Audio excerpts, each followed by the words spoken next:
आपका स्वागत है। और आज अंतर्राष्ट्रीय महिला दिवस है और इसके साथ ही आज प्रदेश का आम बजट भी पेश होने वाला है। क्या कुछ उम्मीदें हैं इस बार महिलाओं की इस आम बजट को लेकर, साथ ही महिला सशक्तिकरण के लिए सरकार द्वारा क्या कुछ कदम उठाए गए हैं, इस पर बात कर रहे हैं। फिलहाल हमारे साथ कुछ और मेहमान भी जुड़ चुके हैं। आपको बता दें हमारे साथ जुड़ चुकी हैं वीनू पालीवाल जी फिक्की से हैं। उसके बाद कुसुम शर्मा जी हमारे साथ जुड़ चुकी हैं। उनका नाम ये आर्किटेक्चर में अच्छा काम कर रही हैं। और स्टूडेंट है हमारे साथ श्रुति शर्मा जो कि मैनेजमेंट की स्टूडेंट है। ब्रेक से पहले हमने बात की थी सुरक्षा की।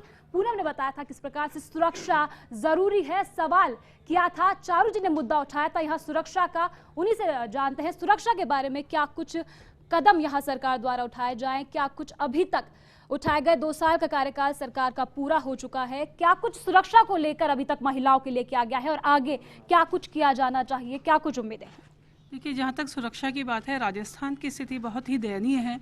दिनों दिन रेप केसेस बढ़ते जा रहे हैं और ये केसेस छोटी छोटी बच्चियों के साथ जब होते हैं तो दिल दहलाने वाली घटना नज़र आती है। और इस तरह के केसेस पे लगाम लगे, पुलिस का जो है तत्वरित निर्णय हो, उन दोषियों को तुरंत पकड़ा जाना चाहिए। लेकिन एक रेगुलर रूटीन हो गया है और यहाँ तक कि चिकित्सा क्षेत्र में भी उन बच्चियों के साथ प्रॉपर उनका इलाज नहीं किया जाता जब तक कि मीडिया उनको सहारा नहीं देता, मीडिया उनको उछालता नहीं है, उस केसेस को लाता नहीं है सामने, तब तक वो केसेस रफा दफा करने के उसमें ही रहते हैं। इसके अलावा मैं आपको ये बताना चाहूँ कि विभाग की कई योजनाएं हैं महिला और बाल विकास की, जिसमें कि महिलाओं को ये सुरक्षा देने का प्रावधान है। लेकिन चारू जी, बात अगर भामाशाह योजना की करें तो पिछले बजट में भामाशाह योजना का ऐलान किया गया था, तो क्या लगता है अभी तक उस योजना का कोई फायदा पहुंचा है एक सामाजिक कार्यकर्ता होने के नाते? देखिए, केवल कार्ड बनाने से कोई योजना लागू हो जाएगी और उस योजना का फायदा जनता तक पहुंचेगा, मेरा ऐसा मानना नहीं है। क्योंकि जब तक आप बेसिक इंफ्रास्ट्रक्चर को ठीक नहीं करेंगे, लोगों में एक भावना लेकर नहीं आएंगे, तब तक कुछ नहीं होने वाला। नीचे की पे आपकी जो योजना को क्रियान्वित करने वाले लोग हैं, उनके ऊपर किसी तरह का दबाव नहीं है, उन पर किसी तरह की जिम्मेदारी आपने नहीं दी है कि अगर और योजनाओं की जो मॉनिटरिंग करने की व्यवस्था है वो भी पूरी नहीं है। तो ऐसे में व्यक्ति तक लाभ पहुंचे, ये बहुत ही देखने वाली बात है कि वो उस व्यक्ति तक लाभ पहुंचने की बात। बेसिक इंफ्रास्ट्रक्चर को मजबूत करना होगा, इसके साथ ही महिलाओं का आर्थिक विकास भी जरूरी है। आम बजट में क्या कुछ महिलाओं के लिए किया जाता है, इसी पर ध्यान रहेगा। हमारे साथ यहाँ पर अब बात करते हैं अर्चना सुराना जी से। अर्चना जी, आपसे जानना चाहेंगे क्या कुछ डिजाइन के क्षेत्र में महिलाओं के लिए इस बजट में किया जाए, क्या कुछ उम्मीद है, अभी तक सरकार द्वारा क्या कुछ कदम उठाए गए हैं डिजाइन के क्षेत्र की अगर बात करें? बहुत ही फॉर ग्रांटेड ले रखा है कि हमें कुछ करने की ज़रूरत ही नहीं है और हमारी धरोहर के नाम पर हम चलते रहेंगे, ऐसा नहीं होगा।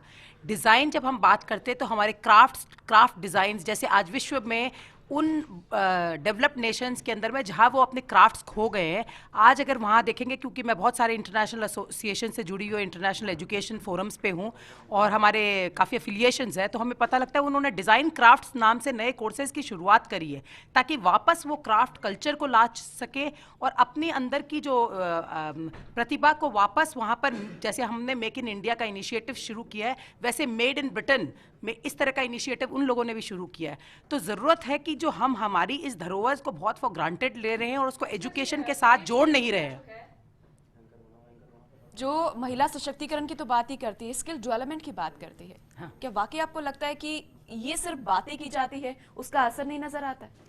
देखिए, जिस लेवल से शुरुआत है, बहुत बात हो रही है, बहुत अच्छी बात है, एटलीस्ट इसका कुछ ना कुछ तो असर है ही, पर जिस पैमाने पे ये होना चाहिए उस लेवल पे काम नहीं हो रहा है। और जहां हम स्किल्स की बात करने लग रहे हैं, ये स्किल्स तो नेचुरली हमारे पास है, इनको आगे फर्दर डेवलप करने के लिए यूनिवर्सिटी लेवल एजुकेशन पे इसको प्रमोट करना बहुत ज़रूरी है। विश्व भर में आर्ट एंड डिज़ाइन के सारे डिपार्टमेंट्स चलते हैं, क्यों नहीं है हिंदुस्तान में हमारे यहाँ पर ऐसे डिपार्टमेंट्स हमारे यूनिवर्सिटी में? विचारधारा बिल्कुल मतलब पुरानी विचारधारा है। नए क्रिएटिव थिंग्स को बढ़ावा देने के लिए क्रिएटिव सोच भी जरूरी है। और सुरक्षा की हम बात कर रहे थे, हमारे साथ एक मैनेजमेंट के स्टूडेंट है, उनसे बात करना बेहद जरूरी हो जाता है क्योंकि वे खुद एक स्टूडेंट है, सुरक्षा को वो बतौर बहुत अच्छे से समझती है। क्या कुछ कहना है सुरक्षा को लेकर? क्या वाकई आप सुरक्षित महसूस करती हैं प्रदेश में?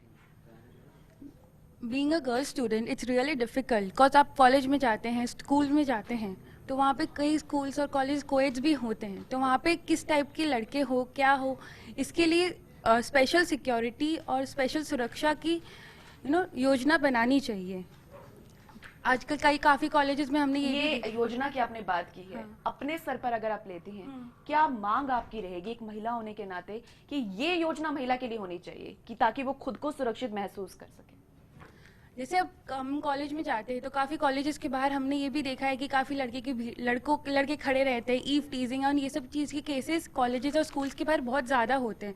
तो वहाँ पे वुमेन्स के लिए सिक्योरिटी थोड़ी ज़्यादा होनी चाहिए, प्लस स्कूल वालों को और कॉलेजेस को इंस्टीट्यूशन को ये देखना चाहिए कि गर्ल्स के लिए थोड़ा ज़्यादा इम्पोर्टेंस दे। अनफॉर्चुनेटली कभी आपके साथ इस तरीके का सामना हुआ है? मतलब फॉर्चुनेटली मेरे साथ अभी तक ऐसा कुछ हुआ नहीं है, बट मैंने काफ़ी केसेस सुने हैं और देखे हैं मेरे सामने, ईव टीजिंग के, और ये सब काफ़ी होते हैं कॉलेजेस के बाहर। वहीं पालीवाल जी हमारे साथ मौजूद हैं, फिक्की से आपसे सवाल करना चाहूंगी, आप कुछ कहना चाह रही थी।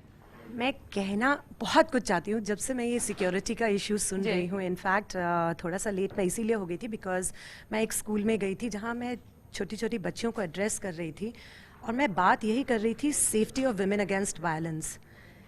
ये बच्ची मुझसे बहुत छोटी है, मैं इसको भी ये कहना चाहती हूँ कि हम कब तक ये बोलते रहेंगे कि ये सेफ्टी मेजर किसी को लागू करना है, ये होना चाहिए, ऐसा प्लान बनना चाहिए, या मुझे ये सिक्योरिटी प्रोवाइड करो। हम अपने आप को इतना स्ट्रांग क्यों नहीं बनाते कि हम आवाज उठा सके उस वायलेंस के अगेंस्ट जो हमारे अगेंस्ट हो रहा है। आपको क्या लगता है महिला स्ट्रांग नहीं है?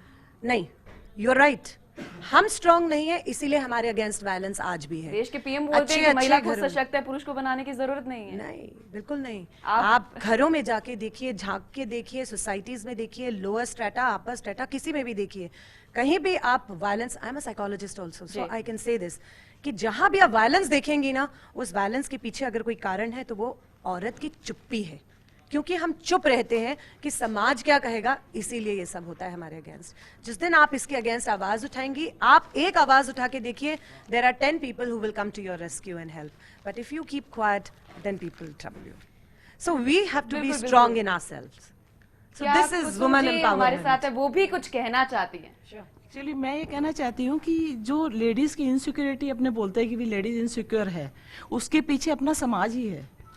लेडीज के अंदर में जो क्षमता है, मेरे हिसाब से वो किसी जेंट्स में नहीं है।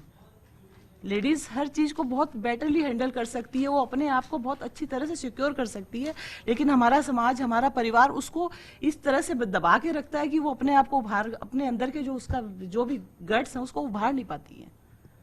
तो जरूरत सरकार को नहीं है, जरूरत है इस समाज को, हमारी खुद की फैमिली को, कि हम अपने घर की जो बच्चियां हैं उनको इस हिसाब से उनका डेवलपमेंट करें। सशक्त करने के लिए क्या समाज में बदलाव लाना जरूरी है? बहुत जरूरी है, बहुत जरूरी है। और समाज पिछले 65 साल से अभी तक आया क्यों नहीं? वही तो बात है ना कि क्यों हमारी जो फैमिलीज हैं, है ना, जो फैमिलीज अब बहुत जिसको बोलते हैं कि रूढ़िवादी जिनके विचार हैं, उस वजह से समाज में बदलाव नहीं आता है। और जो लाना चाहती है लेडीज, उसके अगेंस्ट समाज खुद ही बोलता है। मेरे हिसाब से लेडीज को दबाने में औरत का ही सबसे बड़ा हाथ है। आप जानी मानी आर्किटेक्चर हैं, इस लाइन में एक महिला अगर ऊपर उठती है, क्या कभी दिक्कतों का सामना आपको करना पड़ा? नो, नेवर, कभी नहीं करना पड़ा मेरे को। मैं लास्ट 20 ईयर्स से इस लाइन में हूँ, बट मेरे को कभी करना नहीं पड़ा। और आर्किटेक्चरल के इसमें मैं ये बोलना चाहती हूँ कि जो आर्किटेक्ट के स्टूडेंट्स हैं, मेरी सिर्फ सरकार से यही विनती है कि उनको डिग्रीज थोड़ी सी जल्दी वो दिलवाएं। उनको 5 साल, 6 साल, 7 साल यूँ निकल जाते हैं, उनके पास में डिग्रीज नहीं आती है।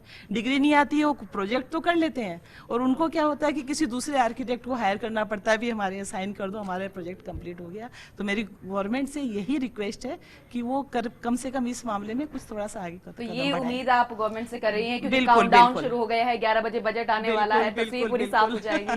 जी, वही पूनम हमारे साथ यहाँ जिन्ना जी कुछ कहना चाहती है, जिस प्रकार से 65 साल से आजाद महिलाओं की सुरक्षा के मुद्दे को आपने उठाया, इस पर कुछ कहना चाहती हैं? आप कुछ कहना चाह रहे थे? मैं 6 साल से जयपुर शहर में ग्लोबल मेंटरिंग वॉक का आयोजन कर रही हूँ, और मेंटरिंग वॉक का उद्देश्य यही है कि एक सशक्त महिला एक दूसरी उभरती हुई महिला को स्ट्रेंथन करे और उस वॉक के दौरान में मेरी मेंटर जो कि एक मीडिया आइकन है यूनाइटेड स्टेट्स में, उन्होंने इसकी शुरुआत की। जब कोई महिला आती थी और कहती थी मुझे आपका समय चाहिए, मैं स्ट्रगल कर रही हूँ अपने परिवार में या अपने प्रोफेशन में, तो वो कहती थी मॉर्निंग वॉक के लिए आ जाओ। और जब 857 कंट्रीज़ में एक साथ हमने 5 तारीख को अभी इंटरनेशनल डे को सेलिब्रेट करने के लिए हम 200 महिलाएं इकट्ठी खड़ी हुई। जयपुर शहर की वो सारी सशक्त महिलाएं थी वहाँ, और वो साथ खड़ी थी उन यंग महिलाओं के साथ में जो अभी अभी करियर में आगे आई हैं, क्योंकि उनके साथ बहुत सारे चैलेंजेस आएंगे, फैमिली लाइफ में वो अभी तक आई नहीं है। तो ज़रूरत है एक महिला ही महिला के लिए खड़ी हो, तभी समाज सशक्त हो पाएगा। और महिला जब सशक्त होगी तभी समाज सशक्त होगा, क्योंकि हम जननी हैं, हमसे ही सब कुछ प्रकट होता है, हमसे ही सब कुछ बन रहा है। तो आज जो समाज में जो भी हो रहा है उसके लिए सबसे ज़्यादा जिम्मेदार हम हैं। तो पुरुष का कहना तो कोई मतलब ही नहीं है, क्योंकि जब हमारे पीएम साहब कहते हैं कि महिला सशक्त है, वो बिल्कुल सही कह रहे हैं। उन्हें किसी सशक्तिकरण की ज़रूरत नहीं है। जैसे मेरी अभी दोस्त मैडम पालीवाल ने भी ये कहा कि हमें हमारी क्षमता को पहचानना, माइंडसेट जो बदलना है, वो हमें अपनी धारणा बदलनी है कि हम जननी है, हमारे अंदर में वो सृजनात्मक क्षमता है, हम ही हमारी महिला को सशक्त करेंगे। और महिला सशक्त होगी तो पुरुष तो सशक्त होना ही है। जब मैं मेंटरिंग वॉक करती हूँ तो पुरुष मेरे पास और आते और कहते हैं आप महिलाएं इतना इंटरेस्टिंग कुछ कर रही हैं, आप अपने मतलब आप दूसरी लेडीज के लिए, हम पुरुषों के लिए ऐसा कुछ है ही नहीं। तो कहीं जरूरत पड़ने लगेगी पुरुषों को सशक्तिकरण। बिल्कुल बिल्कुल, काफी सराहनीय आप भी कर रही हैं महिलाओं के उत्थान के लिए। वहीं कुछ कहना चाहती हैं पालीवाल जी? Thank you, Archana ji. I really appreciate that you understood what I'm saying. मेरा कहने का मतलब ये है, आप मुझे देखिए, ऑफ कोर्स आई एम इन फिकी फ्लो, तो बहुत सारी लेडीज हैं फिकी फ्लो में, लेकिन मैंने एक दायरा तोड़कर एक काम शुरू किया है ऑफ लेट, और वो है बाइकिंग। आप मेरी बात मानिए कि मैं जिस भी ग्रुप में जाती हूँ मुझे बोलते you are a woman, why do you bike, you can drive. And that's not because there is any ego issue, but there is an insecurity कि एक महिला एक वो दायरा फ्रेम तोड़कर एक आदमी के एक एरिना में वो काम कैसे कर सकती है जो हम कर सकते हैं। अमृता जी, क्या अभी भी वाकई एक स्त्री को, एक नारी को जरूरत है ये कहने की बेखौफ आजाद रहना, मुझे बेखौफ आजाद जीना? मुझे इस सवाल का जवाब आपसे जरूर लेंगे। फिलहाल वक्त एक छोटे से ब्रेक का हो गया है, जल्द लौटेंगे।